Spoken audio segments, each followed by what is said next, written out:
ਮਿਹਨਤ ਮਜ਼ਦੂਰੀ ਕਰਨੀ ਆ। ਮੇਰਾ ਮੀਆਂ 2 ਸਾਲ ਹੋਇਆ ਮੈਨੂੰ ਛੱਡ ਕੇ ਚਲਾ ਗਿਆ। ਕੋਈ ਮੇਰਾ ਆਸਰਾ ਨਹੀਂ ਹੈ। ਬੱਚੇ ਮੇਰੇ ਭੁੱਖਾਂ ਪਾਣੇ ਨੇ ਤੇ ਤੁਹਾਡੀ ਮਿਹਰਬਾਨੀ ਮੇਰੀ ਮਦਦ ਕਰੋ। ਬੱਚੇ ਮੇਰੇ ਟਿਸ਼ੂ ਵੇਚਦੇ ਨੇ। ਇੱਕ ਮੇਰਾ ਬੱਚਾ ਦਾਰੇ ਵਾਲਿਆਂ ਫੜ ਲਿਆ, ਸਵਾਰ ਨੂੰ ਛੁੱਟਣਾ। ਇਸ ਵਜ੍ਹਾ ਤੋਂ ਕਿ ਸਾਡੇ ਕੋਲ ਰੋਟੀ ਖਾਣ ਵਾਸਤੇ ਵੀ ਪੈਸੇ ਨਹੀਂ ਹੈ।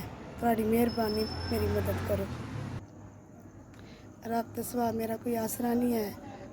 ਤੁਹਾਡੇ ਕੋਲ ਇਸ ਟਾਈਮ ਇਸ ਤੋਂ ਆਈ ਹਾਂ ਕਿ ਮੇਰੇ ਬੱਚਿਆਂ ਵਾਸਤੇ ਸ਼ਾਮ ਦੀ ਰੋਟੀ ਵਾਸਤੇ ਪੈਸੇ ਨਹੀਂ ਹੈ।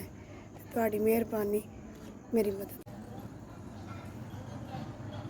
ਮੈਨੂੰ 3000 ਰੁਪਇਆ ਮਿਲ ਗਿਆ। ਜਿੰਨਾ ਮੈਨੂੰ ਭੇਜਿਆ ਅੱਲਾ ਉਹਨਾਂ ਨੂੰ ਜ਼ਿਆਦਾ ਦੇਵੇ। ਅੱਲਾ ਉਹਨਾਂ ਨੂੰ ਸਿਹਤ ਤੰਦਰੁਸਤੀ ਦੇ। ਬਹੁਤ ਬਹੁਤ ਸ਼ੁਕਰੀਆ। ਤੁਹਾਨੂੰ ਜ਼ਿੰਦਗੀ ਤੰਦਰੁਸਤੀ ਦੇ। ਤੁਸੀਂ ਮੇਰੀ ਮਦਦ ਕੀਤੀ ਹੈ। ਬੜੀ ਬੜੀ ਮਿਹਰਬਾਨੀ। ਮੈਂ ਪੈਸੇ ਲੈ ਲੈਣ 3000 ਰੁਪਇਆ ਮੈਨੂੰ ਮਿਲ ਗਿਆ। ਬਹੁਤ ਬਹੁਤ ਸ਼ੁਕਰੀਆ ਅੱਲਾ ਸੇ ਮੇਰੇ ਬੱਚੇ ਰੋਟੀ ਖਾ ਲੈਣਗੇ। ਤੁਹਾਡੀ ਬੜੀ ਮਿਹਰਬਾਨੀ ਹੈ।